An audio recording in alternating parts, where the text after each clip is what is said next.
Over 70% of gasoline sold in America does. It started like any normal stop. Pull in, swipe the card, 10 gallons, receipt prints. Nothing feels wrong. 2 miles later, the engine starts to shake. Not violently, just enough to notice. Then the dashboard lights up. 1, 2, 3 warnings at once. The car loses power. The steering feels heavy. By the time the driver reaches the shoulder, the engine is already dying. This isn't a rare story. It's happening across the country. Tow trucks are dragging cars off highways hours after fill-ups. Mechanics are opening engines that were running fine the day before. And what they're finding inside doesn't look like normal wear. It looks like contamination. Here's the part that should bother you. Most of these engines didn't fail after years of neglect. They failed after one tank of gas. Modern engines are precise machines. They don't forgive mistakes, and they were never designed to burn whatever is quietly making its way into fuel systems right now. People assume gas is gas, same color, same smell, same octane sticker. That assumption is expensive, because what comes out of the nozzle isn't always just gasoline. And when the wrong blend hits a modern engine, the damage starts immediately. Not in years, not slowly, but right away. I've watched engines lose compression in a single afternoon. I've seen oil turn black after one drive. I've seen cars with low mileage become total losses before the warranty even expires. And the worst part? Most drivers never connect it to the gas station. They blame bad luck or the car. But the pattern is there, and once you see it, you can't unsee it. Because the real danger isn't one bad tank. It's how common this has become and why no one is talking about it. Here's what most drivers never realize. When gasoline leaves the refinery, it's basically the same everywhere. Same base fuel, same pipeline, same starting point. The difference happens later. At distribution terminals, fuel companies inject their additive packages, detergents, stabilizers, anti-corrosion chemicals. This is where gasoline either protects an engine or slowly suffocates it. The problem is the standard meant to protect you hasn't kept up. The EPA detergent requirement was set decades ago, back when engines were simpler and forgiving. Carburetors, port injection, thick metal, wide tolerances. That world is gone. Modern engines use gasoline direct injection, or GDI. Fuel no longer washes over intake valves. Those valves stay dry, and anything dirty in the fuel sticks. Carbon builds, oil vapor hardens, airflow shrinks. Mechanics see it every week. Engines with 60,000 miles choking like they've run twice that. Rough idle, hesitation, random misfires.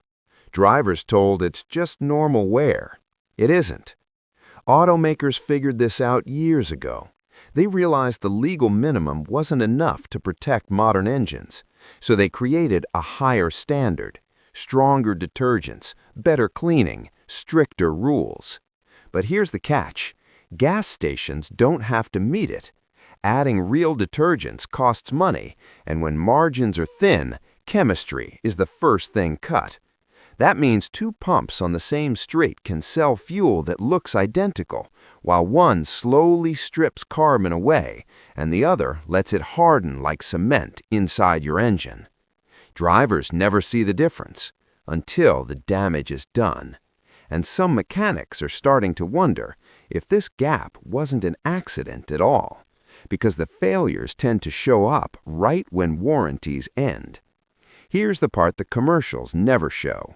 The car arrives on a flatbed. No warning, no long decline, just sudden failure. When the hood goes up, nothing obvious is broken. No snapped belts, no blown hoses. So the engine gets opened. That's when the pattern appears. I've pulled intake manifolds off engines with less than 70,000 miles and found valves so coated in carbon you couldn't see bare metal. Not dust, not soot, hard, baked-on deposits. It doesn't flake, it doesn't wipe off, it has to be scraped. This isn't coming from oil changes skipped or abuse. These are well-maintained cars. The owners did everything right. Same model, same engine, different gas stations. That's the only variable left. Low detergent fuel doesn't clean. It lets carbon stack up layer by layer. Each layer shrinks airflow.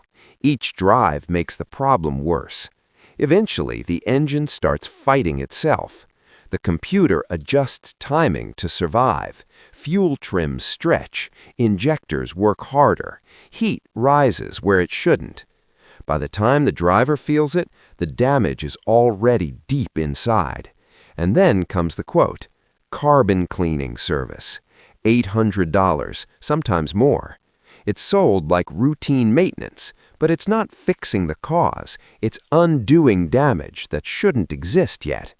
Mechanics talk about this quietly, because if engines lasted forever, service bays would be empty. Some of us have started asking a dangerous question. If this many engines are failing the same way, and the fix has been known for years, why hasn't the standard changed? This is where the story stops being about bad luck, because patterns don't form by accident. Budget gas stations don't refine fuel. They buy it on the open market, wherever it's cheapest that day. Different suppliers, different batches, different quality, week to week. On the sign, it all looks the same. Inside your engine, it isn't. Low-cost fuel almost always cuts corners in the same places. Weak detergents, inconsistent blending, minimal quality checks. That's not theory, that's how margins work. When detergent levels are low, carbon builds fast. When ethanol blending slips, fuel pulls moisture from the air. Water doesn't burn, it corrodes. Fuel pumps rust from the inside. Injectors clog. Sensors fail one by one. I've drained tanks that looked cloudy instead of clear. I've pulled filters packed with sediment that should never leave an underground tank. Drivers think their car is just aging, but the engine is fighting contamination every time it runs. And then there's the franchise problem. Two stations with the same logo can be run completely differently. One maintains tanks and filters, the other doesn't. Groundwater seeps in through cracked seals. Sediment gets stirred up during high-volume pumping. That junk goes straight into your fuel system. Here's the uncomfortable truth. Regulators test fuel chemistry, not tank cleanliness. They measure what's legal, not what's safe long-term. So when engines start failing, no one gets blamed. Not the station, not the distributor, not the system. The driver pays. And this is only the clean version of the problem. Because once you look past negligence, you start hearing about things that shouldn't exist at all. Up to this point, everything sounds like neglect, cheap shortcuts, weak standards, poor maintenance. This is where it gets darker. Ethanol was added to fuel to burn cleaner, but ethanol has a problem. It attracts water. When fuel sits too long or tanks aren't sealed properly, moisture builds. Eventually, the ethanol and water separate from the gasoline. That mixture sinks to the bottom of the tank, and that's exactly where fuel pumps pull from. I've seen cars towed in that ran perfectly until one fill-up, not months later, that same day. Fuel samples drained from the tank looked wrong, milky, cloudy, sharp smell. Engines don't seize from normal gasoline. They seize when lubrication disappears. Water and alcohol wash oil off cylinder walls. Metal scrapes metal. Heat spikes instantly. Then there's sediment. Underground tanks don't empty evenly. Every refill stirs debris that's been sitting there for years. Rust flakes, dirt, sludge. High-volume stations move fuel fast, but if filters aren't changed on time, they fail. When that happens, everything at the bottom of the tank goes straight into your engine. Injectors fail first, then fuel pressure drops, then combustion goes unstable. Drivers feel a shudder, then a stall, then silence. This isn't slow damage, it's immediate. And here's what mechanics uneasy. Some failures don't look accidental. Fuel that smells like solvents. residue that doesn't match gasoline chemistry, damage that appears after a single tank, every cylinder at once. That's when people start whispering about blended fuel, fuel that was never meant to be sold. And once that door opens, the explanation gets much harder to ignore. Mechanics talk about it quietly, but the numbers tell the story. Not every station is equal. Some brands repeatedly end up on teardown reports, engines ruined, warranties maxed out, bills sky high. Here's the reality. 11 major offenders are quietly destroying engines nationwide. Safeway, cheap, convenient, barely meets EPA minimum detergents. Intake valves caked, misfires common. 7-Eleven, franchise model creates inconsistency. Some pumps pull water-laden fuel into cars. Sam's Club, high volume moves sediment straight into injectors. Circle K, phase-separated ethanol water mixes ruin fuel pumps. Murphy USA, erratic ethanol blends, causing lean runs and cylinder damage. Speedway, mixed sourcing, sulfur spikes, catalytic converter stress. Love's travel stops, diesel focus, gasoline tanks neglected, microbial sludge forms. AMO or AMO, legacy brand, now often generic BP fuel, detergents weak compared to old standard. Pilot Flying J, historical fraud issues, particulate contamination, winter blend scams. Sunoco, NASCAR branding misleads, regular grade is bottom tier, LSPI risk. Waste fuel blenders, criminal transmix, hazardous waste filtered and sold as gasoline, engines seized in hours. Each of these has a story behind it. Every tow truck arriving with a failed engine tells the same tale. Corners cut, chemistry ignored, profits prioritized. Drivers assume it won't happen to me, but with these stations, it can happen after just one tank. And the kicker? Some mechanics suspect intentional design. Cheap gas is sold knowing the failures appear just after warranties expire. Some even whisper about organized crime involvement in fuel distribution. Your engine isn't just unlucky, it's a target. And after hearing this list, you'll wonder which station near you is quietly plotting your next breakdown. After hearing all that, it's easy to feel hopeless. But not all fuel is a ticking time bomb. Some companies treat fuel like a science experiment, not a commodity. These are the brands mechanics actually put in their own vehicles. Chevron, Techron additive cleans carbon at the molecular level. Intake valves stay pristine. Airflow stays perfect. Mileage stays high. I've seen engines with 150,000 miles look brand new. Shell V-Power. Nitrogen-enriched formula leaves a microscopic barrier, preventing gunk and corrosion. Cars known for buildup, like Lexus 350s, run smoothly past 195,000 miles. Exxon. Consistency is king. Synergy formula in all grades protects engines, not just premium. No black sludge, no varnish.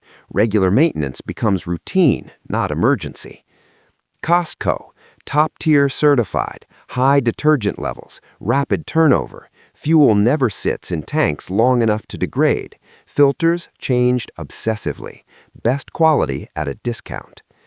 BP/AMO Ultimate Blend. Invigorate additive reverses carbon buildup. Engines that were stumbling recover after just a few tanks. A true detox for internal components. The pattern is clear. Top-tier fuels protect engines. Cheap fuels destroy them. As cars age, average age over 12 years, engines become more sensitive. Modern fuel chemistry isn't optional anymore. It's survival. Using these trusted brands isn't just maintenance, it's insurance against sudden, catastrophic failure. The message is simple. Skip the bargain bin. Invest in proven fuel, and your engine can last decades. But even among the safe brands, there's one hidden factor that could undo all the protection. Here's the part most drivers will never think about. Even with top-tier fuel, your engine isn't invincible. Aging cars, high-mileage engines, and subtle contaminants still pose a risk. Why? Because the fuel system isn't just about gasoline. It's also about storage, transport, and blending, things you never see. Some independent stations may unknowingly receive contaminated batches. Others might buy cheaper ethanol blends to save a few cents. And even the best brands are only as safe as the tanker truck that delivered them. Mechanics whisper about future threats, changes in additive formulas, supply chain shortcuts, water contamination. Even fuel labeled premium could be diluted before it hits the pump. Your car may look fine today, it may drive smoothly, but the slow buildup continues, silently suffocating valves, injectors, and cylinders. And here's the kicker, the industry isn't incentivized to tell you. Every misfire, hesitation, and carbon deposit keeps repair shops in business. Every overlooked tank, every cheap blend, every corner cut fuels the cycle. So the real question isn't just which station to trust. It's how long your engine can survive in a system designed to cut corners. Because the next catastrophic engine failure could be waiting just around the corner. And when it happens, there's no warning, only the sudden, heart-stopping silence of a seized engine. The engines failing today might just be the lucky ones.